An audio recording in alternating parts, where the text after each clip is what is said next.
Bonjour et bienvenue dans cette nouvelle vidéo de Comme Si où nous allons terminer cette série de vidéos sur l'historique de l'hypnose et des thérapies brèves avec ce qui s'est passé finalement depuis les années 80 jusqu'à nos jours dans le monde de l'hypnose.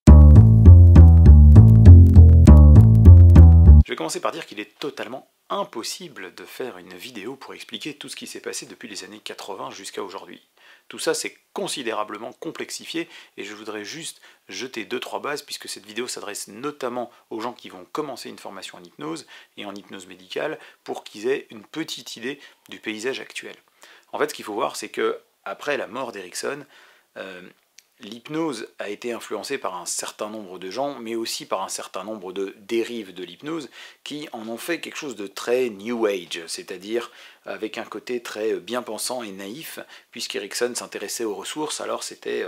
formidable et magnifique, nous avions tous des ressources et vive la vie. Il y a même des utilisations de l'hypnose vraiment dans des dérives un petit peu mystiques, un petit peu bienveillantes, bien pensantes,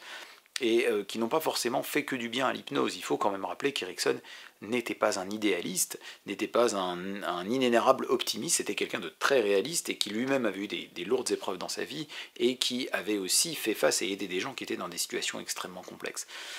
Ceci dit, ça a un peu desservi l'image de l'hypnose. Ce qui est sûr, c'est que dans les années 90, aussi bien l'hypnose que les autres types de thérapies n'étaient pas trop à la mode. La thérapie cognitive et comportementale dans le monde de la psychiatrie, de la psychothérapie en général, avait pris beaucoup de place parce que la TCC à l'époque avait des protocoles de thérapie qui étaient un peu plus facilement que les autres reproductibles. Et donc ils ont pu faire des études qui pouvaient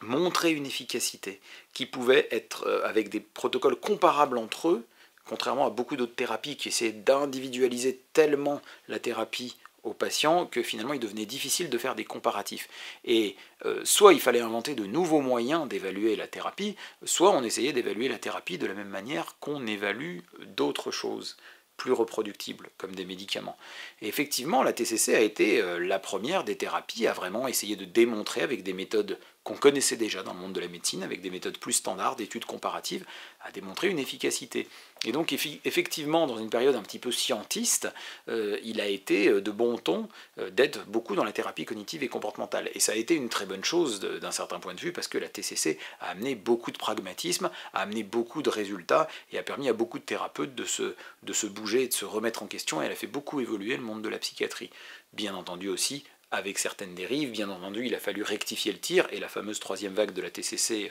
en est le parfait exemple, mais tout ça pour dire que l'hypnose, aussi bien que les autres thérapies, n'était pas forcément au premier plan. Et puis depuis les années 2000, il y a une espèce de renouveau. D'ailleurs, si vous regardez cette vidéo, c'est sûrement aussi parce que dans le monde qui vous entoure, vous avez été intéressé par la question de l'hypnose, vous en avez entendu parler, beaucoup de gens en parlent. Et il y a plusieurs phénomènes qui expliquent ça et qui expliquent que beaucoup de monde se soit mis à en parler. Alors, des phénomènes qui expliquent ou des explications qui créent les phénomènes. Je ne sais pas exactement quelle est la poule et l'œuf, mais toujours est-il que depuis les années 2000, un certain nombre de facteurs ont fait que des controverses se sont résolues et que l'hypnose est devenue, entre guillemets, à la mode avec tous les avantages et les inconvénients que ça peut entraîner. Un des facteurs, je crois, qui a été très important, ça a été quand même les neurosciences. Avec leurs limites, avec le fait que ça ne démontre pas tout évidemment, mais malgré tout, à la fin des années 90, au début des années 2000, on a eu les premières études qui ont pu montrer, avec des IRM fonctionnels, avec des PET scans, qui ont pu montrer qu'il se passe quelque chose dans le cerveau quand il y a état d'hypnose, et qu'il se passe quelque chose dans le cerveau quand il y a des suggestions hypnotiques. Alors bien sûr, les puristes me répondront, mais finalement, il se passe toujours quelque chose dans le cerveau, et il se passe bien quelque chose même quand on lit Harry Potter. Oui, je suis d'accord, moi dans mon cerveau, il se passe plein de choses chouettes quand je lis Harry Potter. Cela dit, on a pu montrer qu'il y avait un espèce de pattern d'activation qui était assez reproductible d'étude en étude, et qui montrait peut-être une activité un petit peu spécifique de l'hypnose. Je n'ai pas le temps de développer ce point de vue, mais c'est vraiment un chapitre tout à fait passionnant de voir ce que les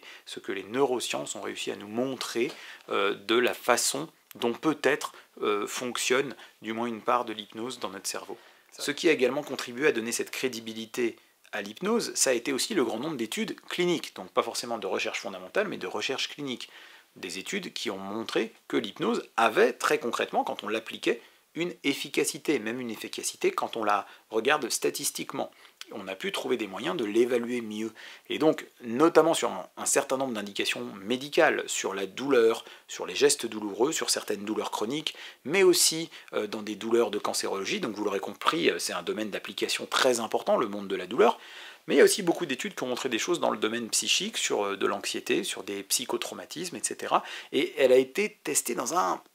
grand nombre de domaines, et les résultats qu'elle amène ont tendance à apaiser un petit peu certaines controverses. Après tout, est-ce qu'il y a encore lieu de réfléchir dans notre période empirique, scientifique, pragmatique, est-ce qu'il y a lieu de réfléchir très précisément à si l'hypnose existe ou pas et quelle est sa nature? Oui, bien sûr, dans le cadre de la recherche fondamentale. Mais dans le cadre de la recherche concrète, le simple fait qu'un grand nombre de praticiens la pratiquent, qu'un grand nombre de patients y aient trouvé du bénéfice, est déjà de nature à ce que la controverse sur l'existence même de l'hypnose se soit un petit peu apaisée. Aujourd'hui, il est quand même assez courant, et j'ai pu en faire l'expérience, quand vous travaillez dans un hôpital, aujourd'hui, on ne vous regarde plus avec des yeux tout ronds parce que vous pratiquez l'hypnose. C'est quelque chose qui est un petit peu entré dans les mœurs, dans un grand nombre d'endroits, même s'il y a encore toujours des résistances et des réticences, mais il y a même des hôpitaux qui ont formé la majeure partie de leur personnel à l'hypnose, et donc aujourd'hui dans le monde des soins, ça a été assez accepté. Et ça aussi, ça a beaucoup contribué à ce que l'hypnose se développe. Et je précise par parenthèse que l'hypnose n'a jamais vraiment quitté le soin, même l'hypnose est devenue l'hypnose en devenant une pratique de soin. Franz Anton Mesmer voulait soigner les gens, James Braid voulait avoir une utilisation médicale quand il invente le terme d'hypnotisme, Charcot, Bernheim, ce sont encore des médecins qui se disputent la façon dont ça fonctionne. Erickson est psychiatre. Et finalement, on voit bien que même s'il y a des utilisations parallèles et annexes de l'hypnose, et j'y reviendrai, et qui pour certaines du moins sont tout à fait légitimes, mais malgré ça, l'hypnose n'a jamais vraiment quitté les soins. Mais là, aujourd'hui, dans le monde des soins, l'hypnose arrive à parler le langage aussi des soins, en montrant son efficacité dans les études et en jouant sur la qualité de vie, sur le confort des patients qui sont devenus des critères, et sur la douleur qui sont devenus des critères qui sont extrêmement importants aujourd'hui. Du côté de la psychologie, de la psychothérapie, je crois que l'émergence des thérapies brèves a fait qu'il y a une grande littérature qui a été produite. Et ça aussi, ça contribue beaucoup à l'essor, c'est beaucoup de gens se sont mis à réfléchir à la thérapie par l'hypnose. Il y a des écrits de grands penseurs, je pense notamment à François Roustan, je n'ai pas le temps de développer, mais il y aurait beaucoup de choses à dire, et un certain nombre d'autres grands penseurs, plutôt européens, pas mal francophones quand même pour un grand nombre d'entre eux, qui ont beaucoup écrit, qui ont écrit des ouvrages importants de réflexion sur l'hypnose, et il y a eu aussi toutes les thérapies brèves qui ont fini par donner un espèce de corpus théorique de plus en plus conséquent, et donc qui ont permis aussi à l'hypnose et aux thérapies brèves de faire vraiment une entrée un peu plus importante dans le monde officiel un peu de la psychiatrie, de la psychothérapie. Et bien sûr, parallèlement à ce développement, d'autres phénomènes annexes se sont développés. Alors notamment le phénomène de l'hypnose ludique. C'est vrai qu'il y a toujours eu un aspect spectaculaire à l'hypnose et qui a toujours été utilisé dans du spectacle. Des spectacles de magnétisme, il y en avait depuis le 18e. Et là, l'hypnose de spectacle, elle a pris une grande ampleur, on en parle à la télé, il y a des héros de l'hypnose de spectacle qui font des choses des fois de très bon goût et des fois assez ridicules ou lamentables, mais ça a beaucoup aussi contribué à ce qu'on en parle de plus en plus. Ce qui est intéressant, c'est que ces phénomènes s'alimentent l'un l'autre autant qu'ils se défient l'un l'autre. C'est-à-dire que les soignants vont dire mais finalement l'hypnose de spectacle donne une image assez déplorable de l'hypnose, une image de domination où on fait faire des choses aux autres, alors qu'en vérité l'hypnose consiste plutôt à les aider à révéler des capacités. Mais enfin malgré ça, quand on parle d'hypnose de spectacle, eh bien les gens s'interrogent sur les possibilités que ça a en soins. Et quand on en fait beaucoup dans les soins, eh bien ça intrigue les gens sur les possibilités de le faire sous forme ludique et spectaculaire. Et donc ces deux phénomènes se défient l'un l'autre autant qu'ils s'alimentent. On a vu aussi émerger le phénomène de l'hypnose de rue, c'est-à-dire qu'ils font de l'hypnose dans la rue sur des passants pris au hasard, à qui ils proposent des séances d'hypnose. L'hypnose de rue qui, du moins dans certaines vidéos qu'on peut constater, peut poser problème puisqu'elle va utiliser les mêmes techniques que l'hypnose de spectacle, mais tout en se présentant pas tout à fait comme de l'hypnose de spectacle, c'est-à-dire que parfois elle va présenter sa pratique comme des petits jeux innocents sur l'imagination et sur le bien-être, alors qu'en fait au final ce qu'on voit dans beaucoup de vidéos c'est des processus plutôt de domination de l'opérateur sur la personne et des processus de prise de pouvoir, ou des processus un petit peu de jeu aussi, de mauvais goût, et qui ressemblent finalement énormément à l'hypnose de spectacle, sauf que c'est vrai qu'en hypnose de spectacle, au moins quand vous montez sur scène vous savez un petit peu à quoi vous exposez. Sur certaines vidéos, des fois dans l'hypnose de rue, on a l'impression que les gens sont un peu surpris et pris par surprise dans un jeu auquel ils avaient consenti, mais Voilà, maintenant il y a d'autres pratiques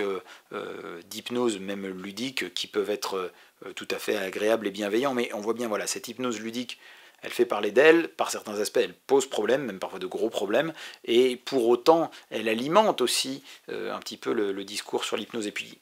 l'autre phénomène très important qui s'est développé, c'est l'hypnothérapie non soignante, c'est-à-dire qu'il y a des gens qui font de la thérapie par l'hypnose, mais qui n'ont pas forcément de cursus de départ en santé ou en soins, qui ne sont ni médecins ni psychologues, mais qui ont appris des processus de thérapie, qui ont appris l'hypnose. Et la difficulté qu'il y a aujourd'hui dans le paysage actuel, c'est que l'hypnose étant un mot qui n'est pas réglementé, qui n'est pas légiféré, eh bien aujourd'hui, toute personne qui le souhaite peut dire qu'elle fait de l'hypnose. Alors ça pose problème parce que parmi les soignants et aussi parmi les non-soignants, il y a des gens extrêmement compétents en hypnose, il y a des gens qui ont appris vraiment beaucoup, qui se sont beaucoup entraînés, qui ont été supervisés, qui ont eu des formations longues et conséquentes. Et puis il y a aussi des gens, parce que c'est devenu un business pour certains, qui ont vendu des formations très courtes, rapides, pas toujours de bonne qualité, avec des personnes qui vont sortir de là au bout d'à peine quelques jours de formation et qui vont devenir des thérapeutes à plein temps et recevoir des gens qui vont arriver avec des problématiques très très graves et qui ne se règlent pas forcément avec quelques techniques qu'on a appris en quelques jours. Alors face à ce problème, ça crée beaucoup de polémiques dans lesquelles je ne vais vraiment pas entrer, je ne vais pas prendre position, mais en gros, il y a des personnes qui pensent qu'il faut surtout rien faire et laisser les choses rester très libres, et donc un petit peu comme ça anarchique, où chacun fait un peu ce qu'il veut comme il veut, et au bout d'un moment, les pratiques qualitatives vont finir par émerger d'elles-mêmes. Voilà, c'est cette position-là un peu libérale. Il y a une position qui est très réglementaire. Par exemple, un certain nombre de soignants sont favorables au fait qu'on puisse déclarer l'hypnose comme étant une technique de soins, ce qui interdirait de facto à tous les non-soignants de la pratiquer. Bon, c'est une voie qui n'a pas l'air d'aboutir pour le moment. On est dans un stade où il y a énormément de non-soignants qui pratiquent l'hypnose, et on imagine mal d'un coup une loi qui interdirait à des milliers et des milliers de personnes de pratiquer. Mais malgré ça, et y compris parmi les non-soignants, il y a plein de gens qui sont quand même un petit peu inquiets du fait qu'il y ait à la fois des gens qui n'aient pas assez de compétences pour recevoir des personnes en thérapie, ou alors même que parfois il y ait même des dérives, des dérives mystiques de l'hypnose, dans lesquelles on entraîne les gens dans des choses un petit peu bizarres, un petit peu particulières, c'est-à-dire qu'on sort du champ vraiment de la thérapie pour entrer dans le champ un petit peu des croyances, et ça dessert l'image de l'hypnose de gens qui le pratiquent sérieusement.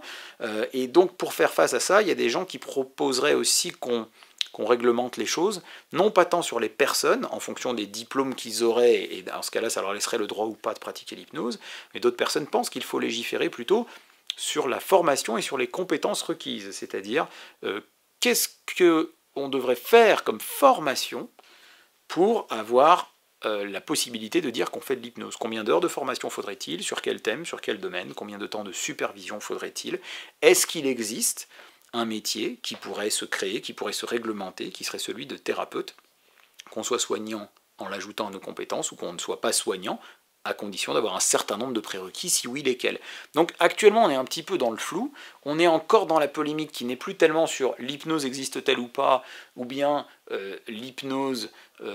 est-elle efficace ou pas. Je crois qu'on est plutôt actuellement dans la période où on se demande mais qui pratique l'hypnose, qui peut pratiquer l'hypnose, et puis dans quel domaine, quel serait le domaine d'intervention des uns et des autres au sein de l'hypnose. Voilà, ce sont des questions très compliquées, passionnantes. Vous avez vu que volontairement je ne m'implique pas du tout, je ne donne pas mon avis. Pour donner son avis sur un sujet aussi complexe, il faut beaucoup de nuances et beaucoup de temps et beaucoup de précision, et donc j'ai développé ça par écrit beaucoup plus longuement pour essayer d'être le plus clair et le plus nuancé possible. Là je présente juste un petit peu le paysage actuel. L'hypnose ludique, l'hypnose disons d'hypnothérapie non soignante, non médicale, et puis l'hypnose médicale, et voilà, avec des ponts qui se créent parfois entre les uns et les autres. Donc voilà, on est dans un paysage un petit peu complexe, et avec des points qui nécessiteront forcément une clarification avec le temps, et avec des points sur lesquels peut-être que vous aussi vous aimeriez une clarification. Si vous avez des questions, je vous invite à les poser dans les commentaires. S'il y a un certain nombre de questions récurrentes, ou s'il y a beaucoup de questions, je ferai peut-être une vidéo FAQ pour répondre à toutes les questions qui auraient pu se poser en bloc. Donc on est arrivé à l'histoire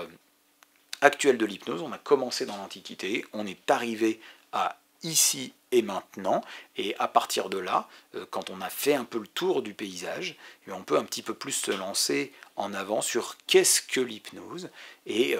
trouver peut-être d'autres ressources pour savoir un petit peu de quoi il s'agit, comment ça marche, à quoi ça sert. J'espère que ces vidéos vous auront intéressé, et encore une fois, n'hésitez pas à les liker, n'hésitez pas à les commenter, etc. etc. Et je vous remercie d'être resté du début à la fin, un petit peu comme si...